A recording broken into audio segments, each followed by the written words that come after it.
Hi, I'm Mindy Hofman, and welcome to the Women of Austin podcast. We're igniting the power of women's voices.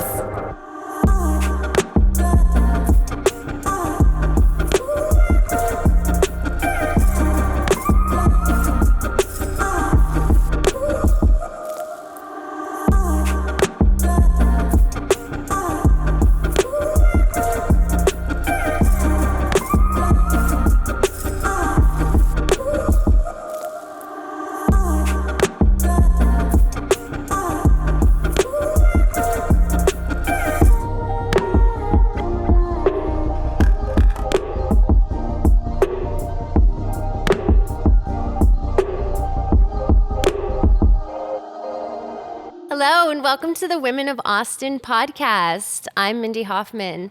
Today we have an excellent show for you. I have three incredible women that I can't wait for you to meet. I'm Terri Broussard Williams, and I live in Austin, Texas. Like many women out there, I have a daytime job, and then my superpowers come out at night. By day, I'm a tech lobbyist, and at night, I serve as the founder of Movement Maker and an author of a book called Find Your Fire. Movement Maker is a platform where anyone who wants to be a leader that turns a moment into a movement can visit. There's a blog, a podcast, and even tips, stories, and tools to help them take the very first step they need to take action.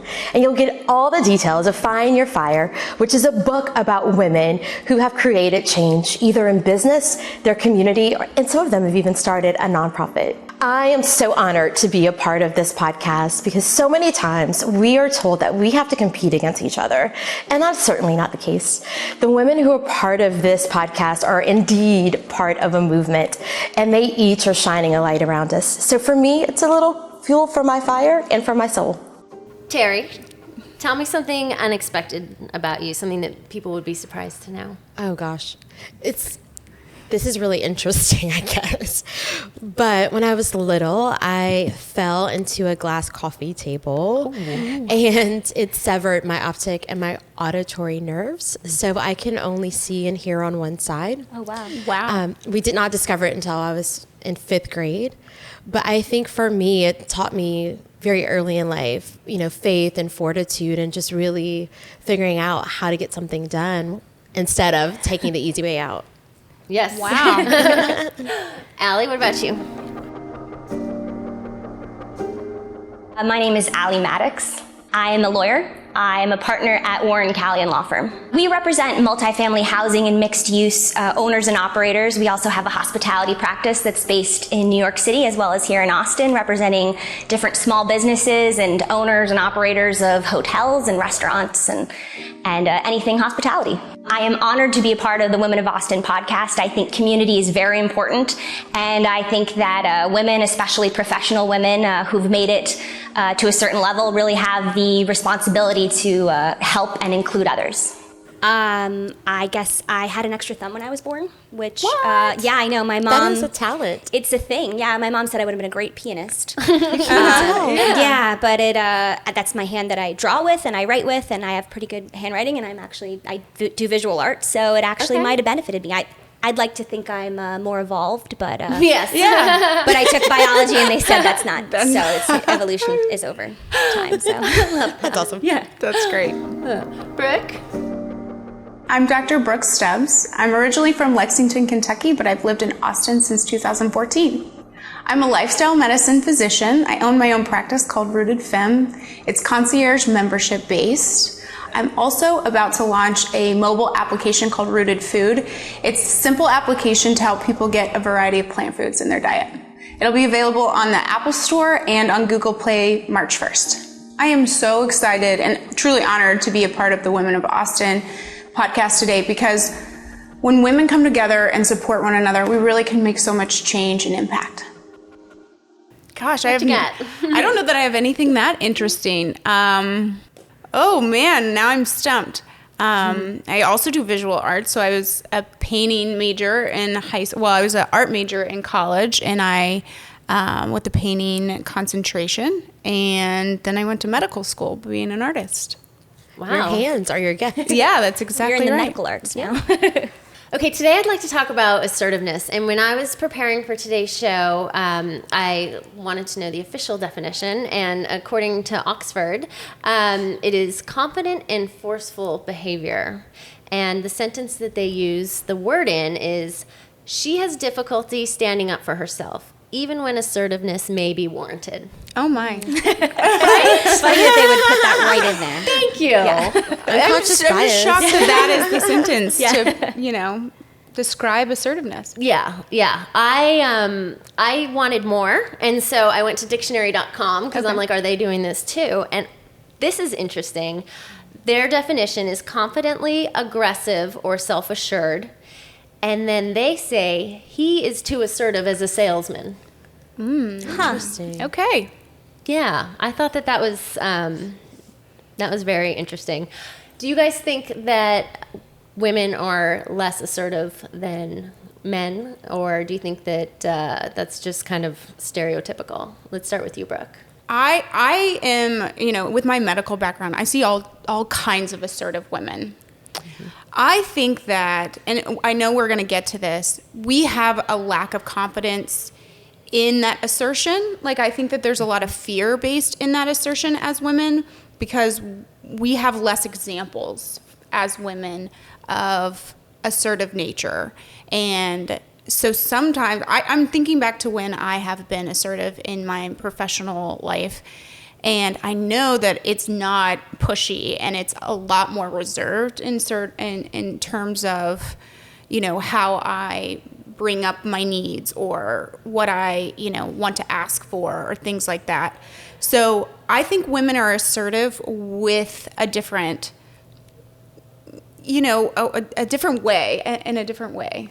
Does that make sense? Yeah, I think there's a finesse to it. Exactly. Yeah, and it's learned. Right. We've been in situations over time where, being bossy wasn't ideal. As a girl, you're bossy, but as a man, you're assertive. Right. Right? So that's backwards. Can we say cuss words? Yes. Good. I'm so glad someone asked. Because it's like, if you are assertive, if you say what you want and you are confident and you don't do it in this more passive nature, you're called a bitch. Yep. Yeah.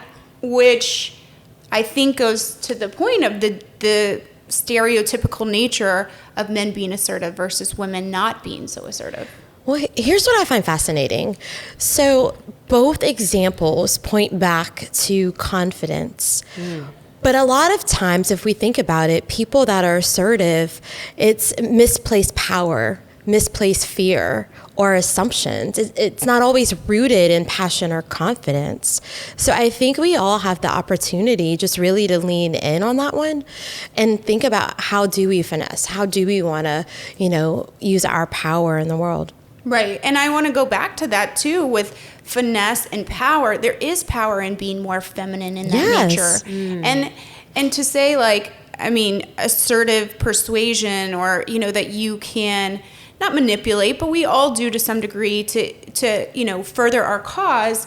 But it's not always being masculine and forceful in doing, but also tapping into that really feminine, receptive kind of mode where you can get more things out of a good nature than just being forcefully aggressive. Yeah, that's true. I think that for me, when I'm not assertive, it's because I want the person to like me. Oh, yeah. And that really has held me back, worrying about what other people think and not wanting to be a bitch. But then as time went on and I experienced life more, I guess, really, I found that when I stand in my truth and I am confident and I am asking for what I need, then I get respect and people like real. I have the most bizarre example, but it's one that speaks to everything that we're talking about. So about 7 or 8 years ago, I was at a conference of lobbyists, and we were in a meeting, and we were having just a conversation about an item on the agenda. And someone was speaking negatively about the organization that I represented. And I was never given time to respond. And usually I'm just in the back of the room, working, minding my business, drinking water, doing what we need to do. And the meeting was run by a man. And so I raised my hand and I was like, I'd like to say something. And he wanted to move on. So he said no.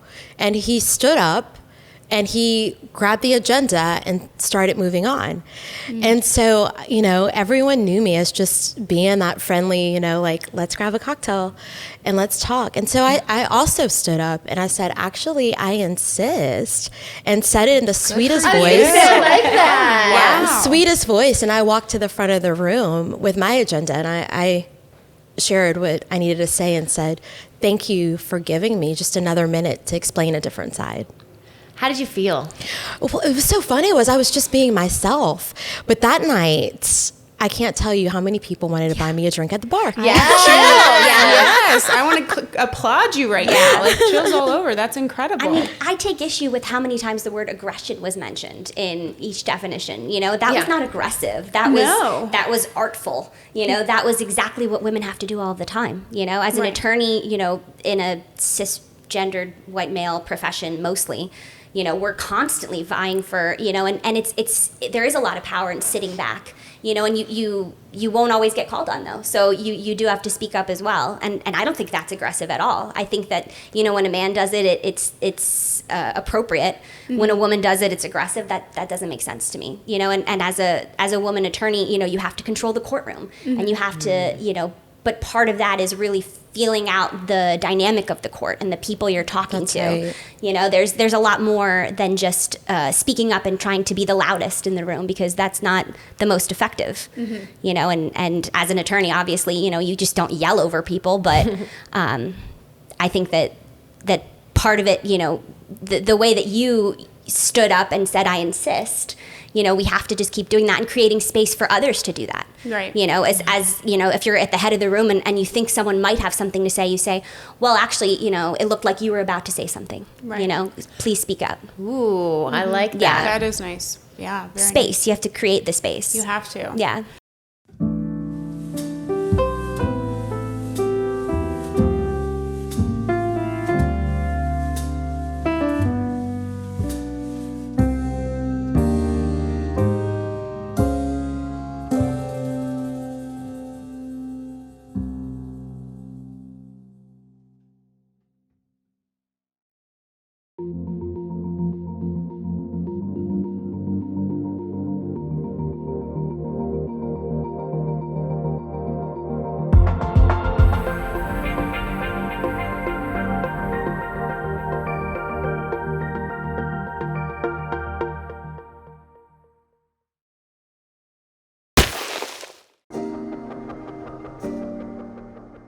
Hi, my name is Mindy Hofman, and I'm from Los Angeles, California. I'm the founder of Women of Austin, and we have our show, obviously, and we're putting a book together and coming up with some great community events. It was important to me to be able to share the stories of women in the community, and I wanted to get them out as quickly as possible and in front of as many people as possible, because everything that I was hearing and learning from these women when I was meeting with them was so important and so touching and moving. I felt compelled to get everyone together and in front of the camera so we can share it with as many people as possible.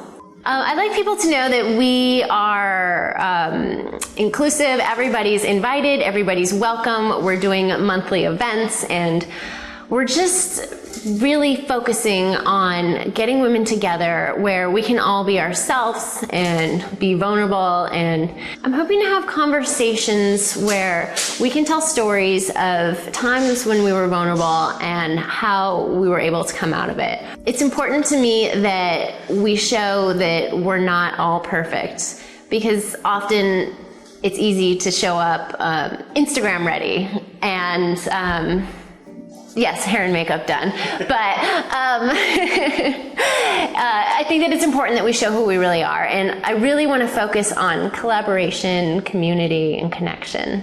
I know that together we can make really important things happen, and we can make our lives better, and we can make the lives of those around us better.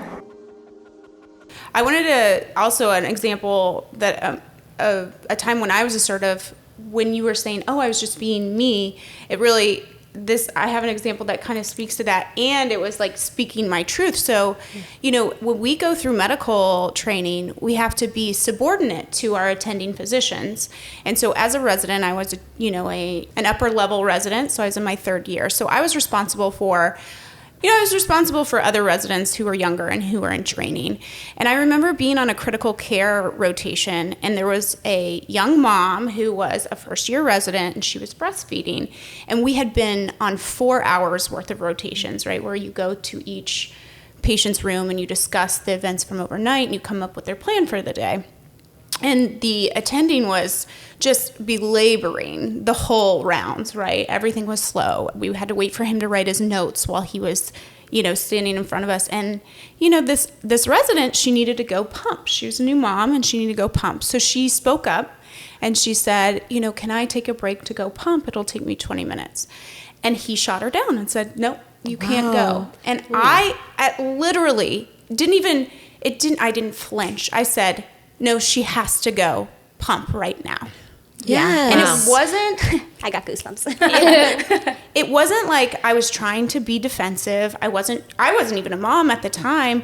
It seemed to me that was the only thing to say in the point. I didn't even think about it. It just came out. And it's like, when you are in your truth, when you are just doing what you want to do, like what you think is right, then assertion that's what comes out, right? Mm-hmm. I think it comes naturally to some, powerful women that you can, stand in your truth. And Yeah. See, and I think it's also, not only is it natural, but it's also learned, and I was a paralegal for over a decade, and I was going to law school at night, and part of my job was to just be subordinate, and to do whatever the attorneys needed of me, to be a team player, and making the switch to an attorney, cutting down on the, please, would you mind, if you're not too busy, I would really appreciate it if you could do this thing. Oh, I'm so sorry, blah, blah, blah, and instead of just saying, please do this, or do you have a minute to do this? I mean, we like to ask it in the form of a question. We don't like to give commands, but just even changing the vernacular around how you ask people,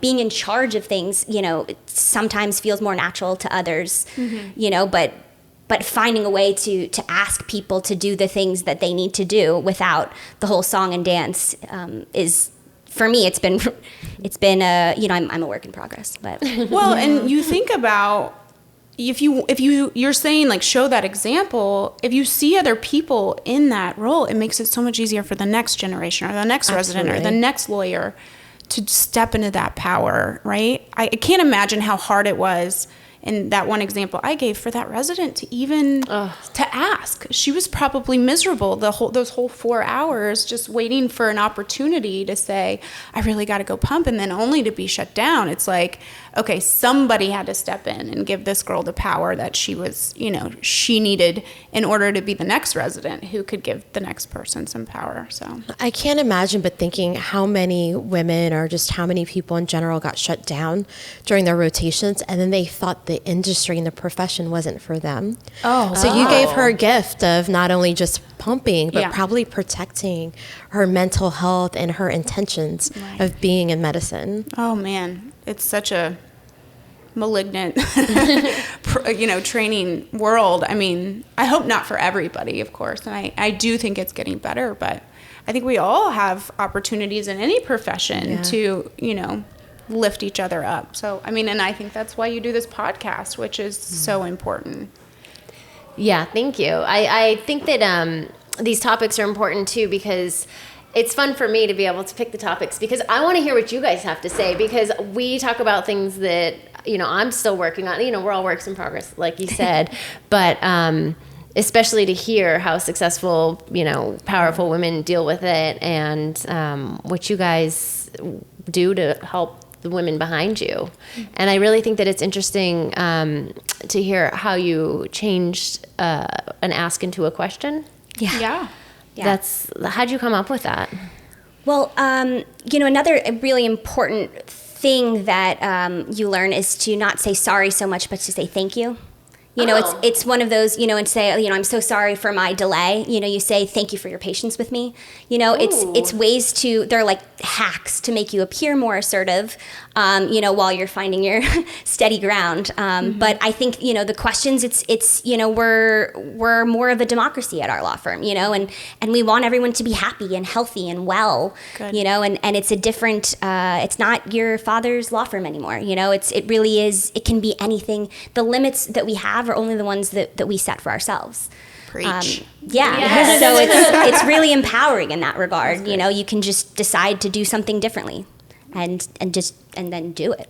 And then do it. Right. I remember this was probably one of the most pivotal moments of my life. And, you know, I could choose to be like angry about it, but then you can choose to change the narrative around things like this. But I had a really influential supervising attending who told me, like, you're way too focused on your personal life. I was getting married, and she was like, you can't be a good doctor and be, you know, this family person. You need to focus on medicine. Come to find out later, she was going through some personal things, had been through a divorce, and kind of had some regrets about how that all transpired. But the whole point to me was like, oh no, I can. Yes. Right? Yeah. Like, I'm gonna. And not to show you, but because I believed it. And I do believe that, you know, I'm not even in the traditional sense of medicine anymore. I left my traditional hospitalist job, which I cherished it, and it was such a privilege to work with people in that way where they just trusted you with their health in such an acute issue. But then you have to create something for yourself where you feel valued, where you feel like all of the pieces are balanced, and it just wasn't balanced in that kind of thing. And so I agree, you just have to kind of create the nature, you know, that you want, the environment that you want. And it's possible. Yeah. It's really possible. But most important, show people that there are limitless possibilities to what exists in the world and who they can be and how they can show up. So as you were telling that story, I recalled a time at a previous employer where I was serving as vice president of government relations, overseeing like a very large GR team, contemplating going back to school. I just finished a graduate certificate program. Something was stirring inside of me. Like, I wanted to understand something that was a little deeper. And so decided to get a master's at an Ivy League university. But at the same time, I was thinking about doing a social impact program in Israel and doing some other things in life. And so the powers that be, ironically, all female leaders from the bottom to the top, sent the HR VP or SVP, I'm going to give her full title, the SVP, to sit me down over breakfast and to tell me that I was doing too much. And so, you know, as women, we should have each other's back. We should remind each other to rest or be hydrated.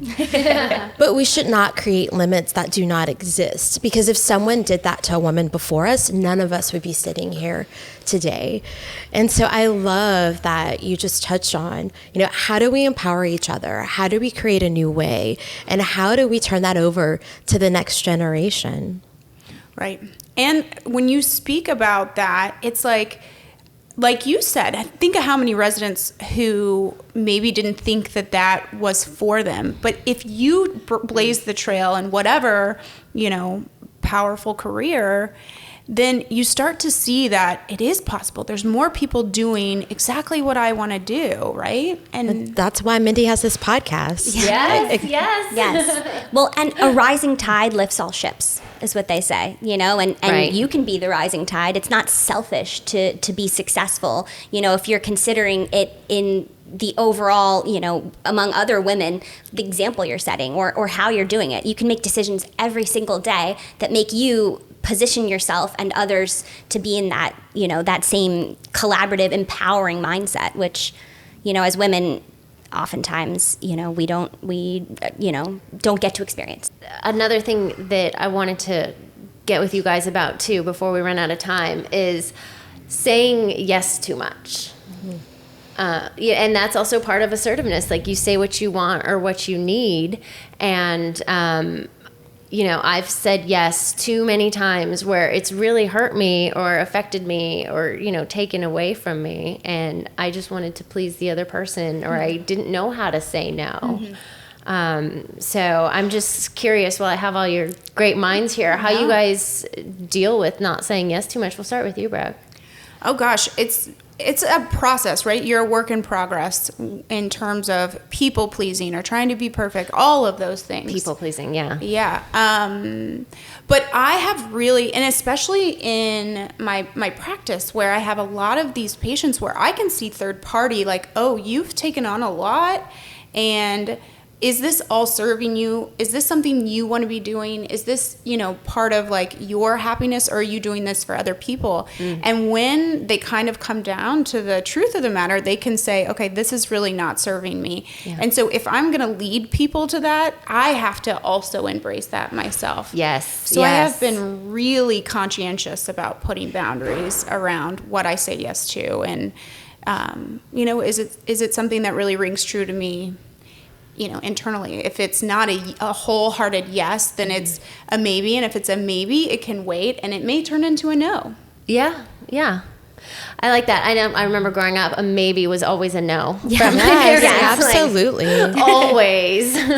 It's okay. I use that on my daughter now, too. Yeah, that's great. It works. It pacifies them. Yeah. So it's not just about us practicing the art of saying no, right? If it's not a hell yes, then it's a hell no. It's us having the grace to accept when others tell us no. I can't tell you how many times I tell someone no, politely, of course, but very direct and concise, and they come back with another ask.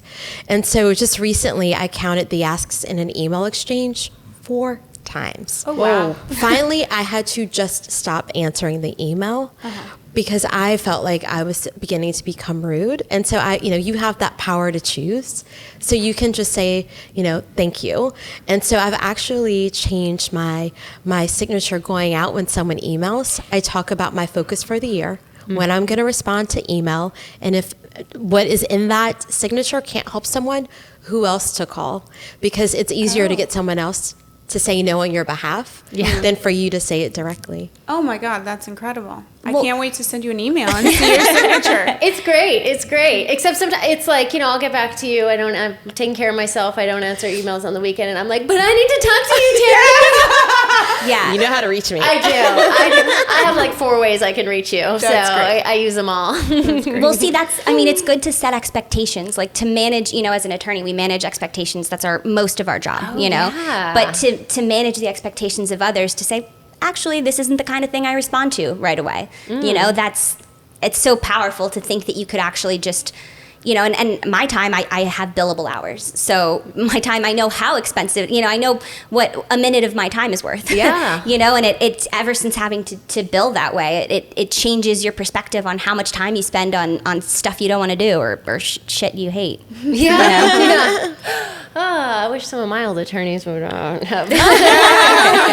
Anyways, I got a lot of therapy from them. They're like, yeah, we can talk about it. All right, well, thank you guys so much for being here. Oh, well, thank you for having us. This has been so so fun. much fun. Thank you so and much. Refreshing. I love that you're bringing like such awesome women together. I mean, we've had such great conversation even before the podcast. Yeah, I'm ready to take on the world. I'm excited to leave here and connect with these people outside of this podcast as well. 100%. I was just sitting here and thinking, Austin is growing. It's like becoming so big. When I moved here in 2008, there was like half of the domain that existed.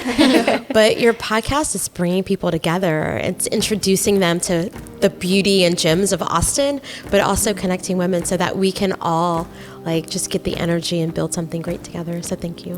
Thank you, guys.